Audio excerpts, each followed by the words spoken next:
Une question qui est souvent posée, c'est comment on fait la différence entre la notation scientifique et la notation utilisant les puissances de 10. Ça peut être mélangeant, mais gardons en tête que la notation scientifique est une façon particulière parmi la notation avec puissance de 10. Elle répond simplement à certains critères. Pour donner un bon exemple de ça, je vais utiliser les deux nombres ci-dessous que je vais décomposer de différentes façons avec des puissances de 10, comme on a appris à le faire au premier cycle du secondaire.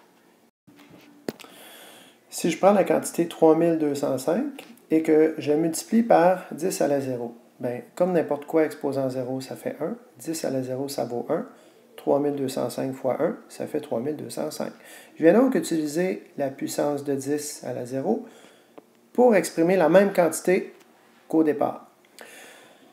Supposons qu'à la place de 3205, je mette 320,5. Alors, j'ai divisé par 10 cette quantité-là. Eh bien, si je viens leur multiplier par 10, qui est 10 à la 1, j'obtiens la même quantité. Même principe. Je divise par 100 cette fois. Alors, j'ai 32,05 que je multiplie par 100. 10 à la 2, ça me donne 3205. 3,205 multiplié par 1000, qui est 10 à la 3, ça me donne la même quantité. Donc ici, j'ai constamment la même quantité exprimée différemment.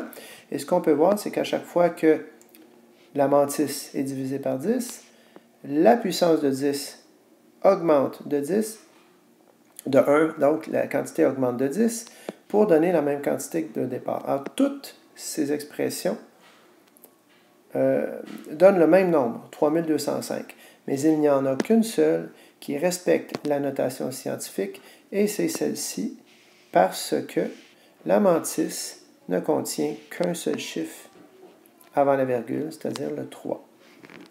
Voyons maintenant avec un second exemple, avec un nombre plus petit que 1.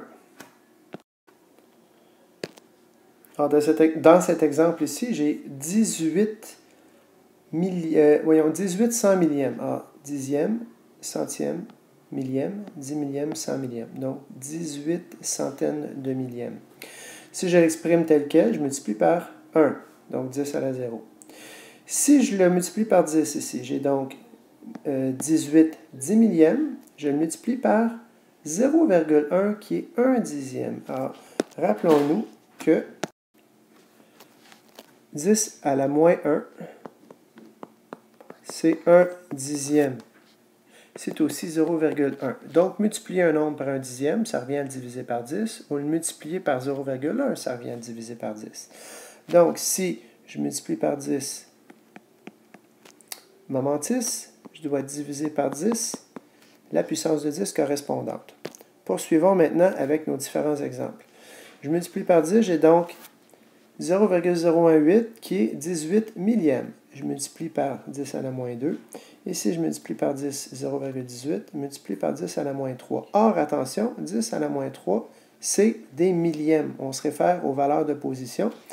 Bien, 1 millième multiplié par 18 centièmes, ça fait 18 cent millièmes. Alors, je continue. 1,8 fois 10 à la moins 4. 18 fois 10 à la moins 5, ce qui fait des 100 millièmes. J'ai toujours la même quantité. Et ainsi de suite. Ici, je vais repérer la quantité qui respecte la notation scientifique. Je l'ai ici. Parce que j'ai un seul chiffre avant la virgule et une puissance de 10 correspondante. D'ailleurs, vérifions. Si je prenais 1,8 et que je multipliais par 10 à la moins 4, je me déplacerais de 4 positions à gauche. 1, 2, 3, 4. La virgule serait ici. Je comble les espaces vides avec des zéros et j'obtiens exactement le même chiffre qu'au départ.